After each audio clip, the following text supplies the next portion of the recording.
Hello everyone, welcome back to my channel. तो चलिए आज इंडियन हिस्ट्री के क्वेश्चंस देख लेते हैं। मोहनजोदारो किस नदी किनारे स्थित है? तो मोहनजोदारो सिंधु नदी किनारे स्थित है। दूसरा क्वेश्चन देखते हैं। मध्य पाषाण के संबंध भारत में मध्य पाषाण के विषय में सर्वप्रथम जानकारी किस क्षेत्र से मिलती है? तो विंध्य क्षेत्र से मिलती है। विश्व विशाल स्नानघर किस पुरातत्व स्थल में पाया गया था? तो मोहनजोदड़ो में पाया गया था। निम्नलिखित में से कौन से स्थल प्रागैतिहासिक चित्रकला के लिए प्रसिद्ध है? तो भीमबेटका प्रागैतिहासिक चित्रकला के लिए प्रसिद्ध है। निम्न में से कौन सी सिंधु घाटी सभ्यता का सबसे बड़ा स्थल है? तो मोहनजोदारो सिंधु घाटी सभ्यता का सबसे बड़ा स्थल है। निम्न में से हाथी दांत का पैमाना कहाँ मिलता है? तो लोथल में मिलता है। सिंधु घाटी सभ्यता जानी जाती है, तो सिंधु घाटी सभ्यता जानी जाती है अपने नगर नियोजन के लिए, मोहनजोदारो तथा हड़प्पा के लिए, अपने कृषि संबंधी कार्य के लिए, अपने उद्योगों के लिए। तो ये चारों ऑप्शन सही है। कौन हड़प्पीय नगर 3 भागों में विभाजित था? तो धोलावीरा 3 भागों में विभाजित था। शतपथ ब्राह्मण निम्न में से किस वेद से संबंधित है? तो अथर्ववेद से संबंधित है। सबसे पुराना वेद कौन सा है? तो ऋग्वेद है। ऋग्वेद है सूत्रों का संकलन, कलेक्शन ऑफ हाइम्स। हिंदू पौराणिक कथाओं के अनुसार समुद्र मंथन हेतु किस सर्प ने रस्सी के रूप में स्वयं को प्रयुक्त किया था? तो नागवासुकी ने किया था। वैदिक कर्मकांड में होत्र का संबंध होता है। वैदिक कर्मकांड में होत्र का संबंध होता है ऋग्वेद से। ऋग्वेद में अघन्या का उपयोग होता है गाय के लिए। अनेकांतवाद निम्न में से किसका प्रमुख सिद्धांत तथा दर्शन है? तो जैन का है। सूची 1 को सूची 2 से सम्मिलित करना है। तो सूची 1 है बौद्ध संगति प्रथम द्वितीय तृतीय और स्थानीय राजगृह वैशाली पाटलिपुत्र कश्मीर। तो इसका ऑप्शन हो जाएगा कि प्रथम हुआ था राजगृह में, द्वितीय हुआ था वैशाली में, तृतीय हुआ था पाटलिपुत्र में तथा चतुर्थ हुआ था कश्मीर में। निम्नलिखित में से कौन सा प्राचीनतम जैन ग्रंथ है? तो प्राचीनतम जैन ग्रंथ 12 अंग है। बौद्ध धर्म में तीर्थन से क्या अभिप्राय है? तो बुद्ध धर्म संघ से अभिप्राय है। बुद्ध ने अपना पहला उपदेश कहाँ दिया था? तो बुद्ध ने अपना पहला उपदेश सारनाथ में दिया था।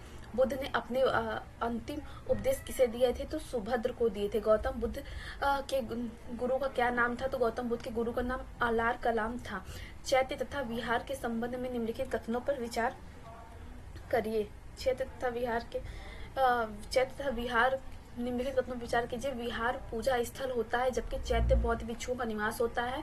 चैत्य पूजा स्थल होता है जबकि विहार निवास स्थान होता है। चैत्य तथा विहार दोनों ही निवास स्थान के रूप में प्रयोग होते हैं। दोनों में से कोई अंतर नहीं है। तो इसका आंसर हो जाएगा बी, चैत्य पूजा स्थल होता है जबकि विहार निवास स्थान होता है। निम्नलिखित में से किस स्थान पर महात्मा बुद्ध को ज्ञान की प्राप्ति हुई थी? तो बोध गया में हुई थी। उत्तर प्रदेश में बौद्ध तथा जैन दोनों की प्रसिद्ध तीर्थ स्थली है कौशाम्बी। गौतम बुद्ध का जन्म कब हुआ था? तो गौतम बुद्ध का जन्म 563 BC में हुआ था। गौतम बुद्ध की माता का क्या नाम था? तो गौतम बुद्ध की माता का नाम महामाया था। पहले तीर्थकर द्वारा दिए गए 4 सिद्धांतों में महावीर स्वामी द्वारा जोड़ा गया था ब्रह्मचर्य का पालन करना। प्राचीन भारत के इतिहास में निम्न में से किस शासक को पितृहंता भी कहा जाता है? तो अजातशत्रु कहा जाता है। प्राचीन भारत के इतिहास में राजा नंद का उल्लेख करने वाला अभिलेख प्रमाण कौन सा है? तो ये कालीबंगा का खारवेल का हाथी गुफा अभिलेख है। प्राचीन भारत के इतिहास में मगध के किस सम्राट को अपोरो पुरुषम के नाम से भी जाना जाता था? तो महापद्मनंदन को जाना जाता था। महापद्मनंदन को अपरो परुषम, एकराट, द्वितीय परुषम, सर्वक्षत्रक के नाम से जाना जाता था। नंद वंश का संस्थापक कौन था? तो नंद वंश का संस्थापक महापद्मनंदन था। धनानंद की हत्या निम्न में से किसके द्वारा की गई थी? तो चंद्रगुप्त मौर्य द्वारा की गई थी। गौतम बुद्ध के समय प्रसिद्ध वैद्य जीवक निम्न में से किसके दरबार में थे? तो वो निम्न में से प्रसेनजीत के दरबार में थे। महात्मा बुद्ध का परिनिर्वाण कुशीनगर में हुआ था। यह निम्न में से कौन से किस महाजनपद की राजधानी थी? तो यह मल्ल जनपद की राजधानी थी। मल्ल की राजधानी कुशीनगर थी जहां महात्मा बुद्ध का परिनिर्वाण हुआ था। निम्नलिखित में से किस ग्रंथ में 16 महाजनपदों का उल्लेख मिलता है? तो अंगुत्तर निकाय और भगवती सूत्र दोनों में ही मिलता है। 16 महाजनपदों का उल्लेख भगवती सूत्र और अंगुत्तर निकाय दोनों ही ग्रंथों में मिलता है। निम्नलिखित में से कौन सा महाजनपद उत्तर प्रदेश में नहीं स्थित है? तो वज्जी महाजनपद उत्तर प्रदेश में नहीं स्थित है। वर्तमान उत्तर प्रदेश में 8 महाजनपद स्थित है। कुरु, सूरसेन, कौशल, पांचाल, चेदी, वत्स, काशी और मल।